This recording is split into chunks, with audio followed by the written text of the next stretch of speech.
It's important as a teacher to make sure the classroom environment that you create is suitable for the type of learning that you're going to do with the children. Sometimes as a teacher you'll be teaching whole class lessons, where you stand at the front and give direct instruction, passing on facts and checking understanding with questioning, followed by individual work perhaps. Other times you'll want the children to be sat with each other in a way that facilitates their ability to discuss things in groups, perhaps to draw a mind map of different ideas, or just to challenge each other and think through a problem. Other times you may want to engage the whole class in a much more interactive whole discussion situation. Typically there are 3 classroom layouts that teachers will choose, although there are many variations. Firstly, traditional rows, where the children are sat in rows of desks facing the front, all in exactly the same position. This has a lot of advantages because if you're giving facts, every eye is on you facing the teacher from the front. Another layout that teachers will often choose is cafe style. The classroom is literally laid out like a cafe, with the learners around in a group discussion, enabling them to make contact with each other and eye contact only within their group easily. A third option is what's called the U shape, where the desks are arranged literally in a U in front of the teacher, so the teacher can move freely into the centre of the discussion and be at the heart of a whole class interactive process. In the next discussion with 2 teachers, we're going to be talking about the advantages and disadvantages of these 3 layouts.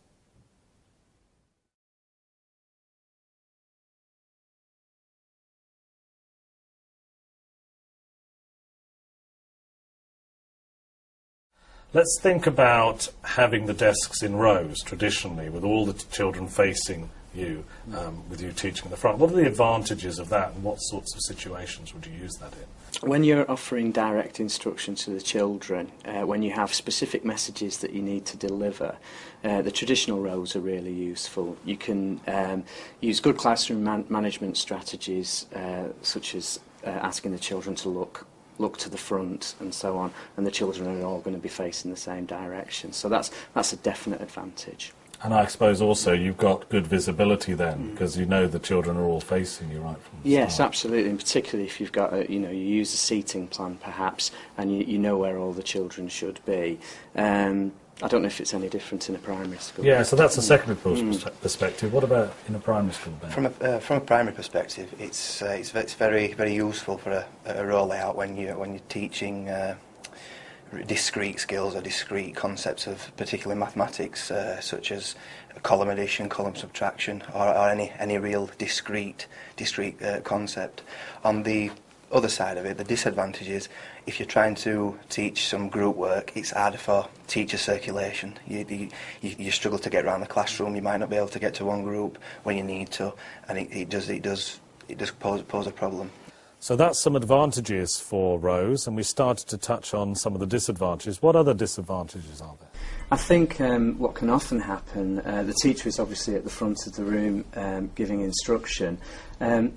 It's not always easy to see the back row, and it's often the back row where disengagement can start creeping in, and it can have a real effect on your lesson.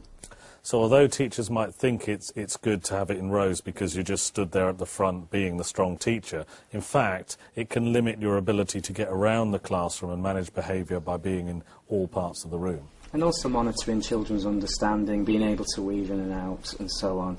It's very much a situation where, as Ben suggested, it really stifles group work. So as an effective teacher, you'll be using a wide range of strategies, sometimes whole class teaching, sometimes group work, and sometimes individual learning, where children got different tasks to do and they're challenged to work on their own. Thinking about the group work question, what's a more advantageous classroom layout for that sort of arrangement? Well, certainly in secondary, and I know it's probably true in primary, it's the cafe style, where children are sitting around 2 tables, 4 chairs. It's great for individual work, it's great for paired work, and it's great for groups of 4 to complete tasks. So what about in a primary school? It's used in the majority of the time in primary schools, and to reiterate the points, because it's really good for group work, for paired work, for individual work, and also it gives the teacher the opportunity to circulate around the classroom a lot more than such as compared with the row layout. So those are some advantages of cafe style, where you've got children arranged around a table like they're in a cafe. What are the disadvantages of cafe style? What can be the problems? I think certainly in secondary, it's making sure that the focus of attention is placed on you when you need it, when you require it. For example, when you are sharing lesson objectives, or if you're asking the children for their attention because you need to move them on. They do physically sometimes have to move their chairs and face you, and it can sometimes slow things down a bit.